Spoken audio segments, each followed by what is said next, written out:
Knows I'm innocent, and he's willing to sacrifice me anyway. He's willing to Pompous child beater? No.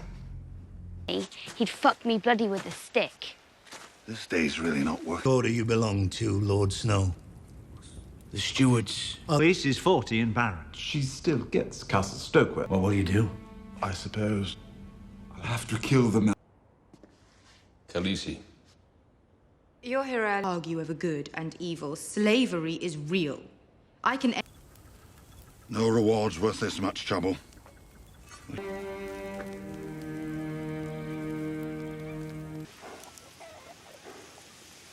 Never met no Sansa Stark. Aye, my lady. A head twice the size of his body, a tail before killing her too. And this big pouch. Be careful! You've ruined it. Now I'm going to have to... I loved your mother more than you could ever. The head sitting on its own. Every hair in place. Selamat datang kembali di channel Lelah Nonton. Masih dengan serial yang sama, yaitu Game of Thrones. Kali ini kita akan membahas season 4 episode 8. Di episode sebelumnya, Oberyn menawarkan dirinya untuk menjadi petarung untuk Tyrion. Brienne dan Podrick melanjutkan perjalanannya menuju Vale. Mereka mengira bahwa Arya dan Sansa berada di sana. Lysa Arryn tewas oleh Lord Baelish yang ia dorong jatuh melalui The Moon Door. Bagaimana kisah selanjutnya? Langsung saja tanpa basa-basi kita mulai alur ceritanya. Scene di awal memperlihatkan keadaan kota Molestown. Di scene tersebut orang-orang sedang bersenang-senang di rumah bordil yang dimana Gilly dan anaknya juga berada di tempat itu. Tak lama kemudian salah seorang pelacur mendatangi Gilly. Ia mengatakan bahwa ia tidak senang dengan tangisan bayi Gilly, dan ia meminta kepada Gilly untuk menghentikan anaknya sebelum ia yang akan melakukannya. Tak lama kemudian Gilly mendengar sesuatu. Ternyata para wildling sudah sampai di kota tersebut. Mereka lalu membantai semua orang-orang yang berada di kota Molestown.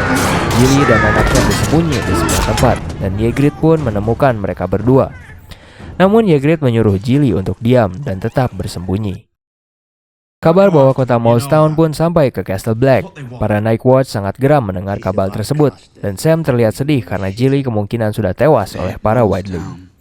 Para Night Watch begitu kesal. Mereka tidak bisa berbuat apa-apa dan tidak bisa keluar dari Castle Black. Mereka juga berasumsi bahwa sebentar lagi para wildling akan sampai ke Castle Black untuk menyerang. Scene pun berpindah memperlihatkan para pasukan Unsullied yang sedang mandi di sebuah sungai. Tanpa disengaja, Grey Worm melihat Missandei dan para wanita lain juga sedang mandi di sungai tersebut. Kejadian tersebut lalu Missandei ceritakan kepada Daenerys. Daenerys lalu mengatakan bahwa para pasukan Unsullied tidak tertarik dengan apa yang ada di balik baju seorang wanita, karena mereka telah dikebiri saat mereka dilatih menjadi pasukan. Grey Worm lalu menemui Missandei. Ia meminta maaf atas kejadian yang terjadi saat di sungai. Missandei lalu bertanya kepada Grey Worm, apakah Grey Worm mengingat ketika ia dikebiri dahulu? Grey Worm mengatakan bahwa ia tidak mengingatnya dan hal tersebut bukanlah hal yang ia sesali. Karena apabila ia dahulu tidak dikebiri, mungkin ia tidak akan menjadi seorang pasukan Unsullied dan bertemu dengan Missandei. Kembali kepada kisah Theon, Ramsay membawa pasukannya sampai di Mount Cailin untuk merebut tempat tersebut. Ia mengutus Theon untuk mengatakan bahwa dirinya adalah anak dari Balon Greyjoy dan menyuruh semua pasukan Iron Island untuk menyerah. Theon pun akhirnya pergi memasuki benteng tersebut.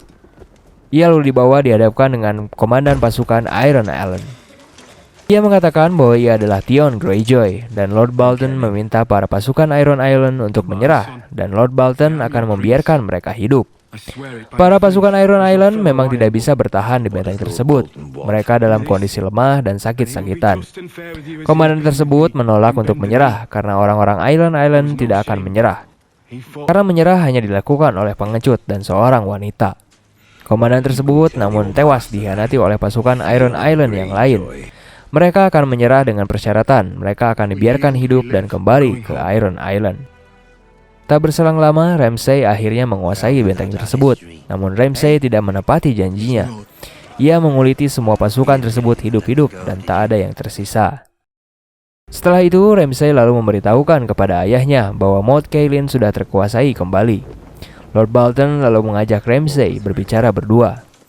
Ia mengatakan kepada Ramsay bahwa ia adalah penguasa wilayah utara sekarang, dan ia memberikan gelar kepada Ramsay bahwa ia bukanlah lagi seorang Ramsay Snow, namun sudah menjadi Ramsay Bolton. Ramsay bukanlah lagi statusnya sebagai seorang anak haram, namun ia menjadi penerus yang sah dari Lord Bolton. Akhirnya terlihat mereka pun pergi ke arah Winterfell berada. Scene pun berlanjut memperlihatkan Lord Baelish yang sedang diinterogasi oleh Yohn Royce, penguasa dari Runstone, yang juga setia kepada klan Arryn dan Stark. Mereka datang untuk menanyakan bagaimana Lysa Arryn bisa tewas. Lord Baelish mengatakan bahwa Lysa Arryn tewas bunuh diri, namun Yohn Royce tidak mempercayainya. Yohn Royce mengetahui bahwa Baelish bukanlah orang yang dapat dipercaya. Ia memanggil seorang saksi yang melihat kejadian tersebut, yaitu Sansa. Sansa mengatakan bahwa ia sebenarnya adalah Sansa Stark, karena identitasnya harus disembunyikan ketika berada di Vale. Sansa juga mengatakan bahwa ia mengenali Yohn Royce. Sansa lalu memberitahu kejadian atas kematian Lysa Arryn, namun bukannya memberitahukan kejadian yang sebenarnya, Sansa juga malah berbohong bahwa Lysa Arryn tewas bunuh diri. Saat Lord Baelish mengantar Yohn pergi, Lord Baelish menanyakan kepada Yohn, kepada siapakah ia berpihak? Apakah kepada klan Lannister atau masih tetap setia kepada klan Stark dan Vale? Yohn menjawab bahwa ia tetap setia kepada klan Stark dan Vale, dan Lord Baelish mengatakan bahwa ia mendukung penuh Robin sebagai penguasa yang sah di Vale. Mereka lalu mendiskusikan apa yang harus dilakukan oleh Robin, karena ia sudah cukup umur namun belum menguasai pedang dan berkuda.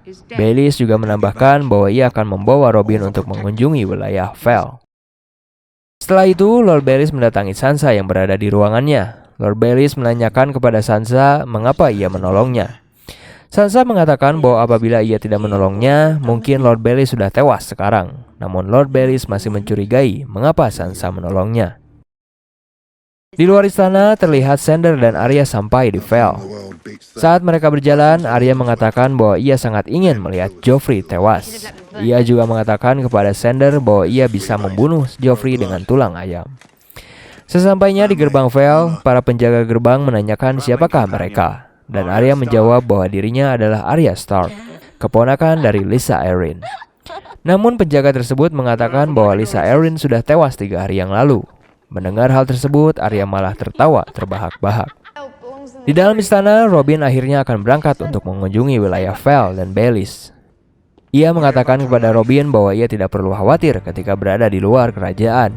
Sesaat Lord Baelish berbicara dengan Robin, Sansa pun keluar mengenakan gaun yang sangat indah. Ia juga akan ikut dalam perjalanan kunjungan tersebut.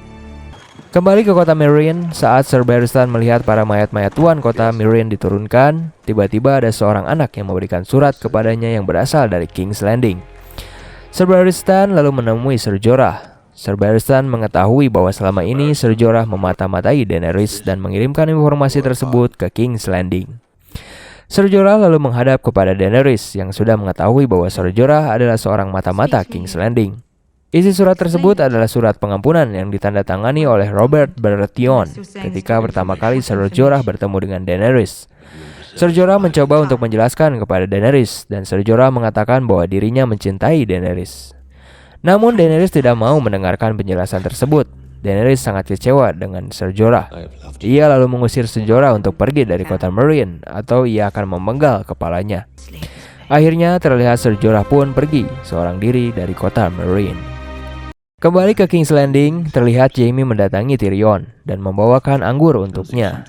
Tyrion mengatakan kepada Jaime apakah Pangeran Oberyn akan kalah, dan ia juga menanyakan apakah hukuman yang akan ia dapatkan ketika nanti ia dijatuhi hukuman. Jaime mengatakan bahwa ia tidak pernah melihat Oberyn bertarung, namun Oberyn adalah orang yang percaya diri. Mereka berdua lalu mengenang masa lalu mereka ketika kecil dan membicarakan saudara mereka yang lain yang juga tewas dibunuh. Tak lama kemudian, lonceng pun berbunyi, menandakan pertarungan akan segera dimulai. Tyrion pun dibawa dari penjara menuju area pertarungan. Tyrion mengatakan kepada Oberyn mengapa ia menggunakan pelindung yang tipis dan juga sambil mabuk-mabukan. Oberyn mengatakan kepada Tyrion bahwa ia harus tetap tenang karena ia akan mengalahkan The Mountain. Pertandingan pun segera dimulai. Saat bertarung, Oberyn mengatakan kepada The Mountain bahwa ia adalah adik dari kakak yang The Mountain telah perkosa dan bunuh. Mereka pun terus bertarung. Terlihat memang pertarungan tersebut tidak seimbang. Namun akhirnya Oberyn berhasil menusuk The Mountain dan membuatnya jatuh. Ia pun segera menghujamkan tombak ke perutnya. Oberyn lalu berkata kepada The Mountain bahwa ia tidak boleh mati terlebih dahulu. Ia harus mengakui perbuatannya dahulu kepada kakaknya dan siapakah yang memberikan perintah kepadanya. Namun saat Oberyn terus meminta The Mountain mengaku, The Mountain lalu menjegal kaki Oberyn dan lalu menewaskannya. Pertarungan pun akhirnya usai dan pertarungan dimenangkan oleh The Mountain. Tywin lalu mengumumkan bahwa Tyrion akan dijatuhi hukuman mati. Berakhir sudah episode ke-8 season ke-4 dari serial Game of Thrones ini. Ikuti terus bagaimana kelanjutan kisahnya dan jangan lupa untuk subscribe, like, and comment. Tetap di channel Lelah Nonton.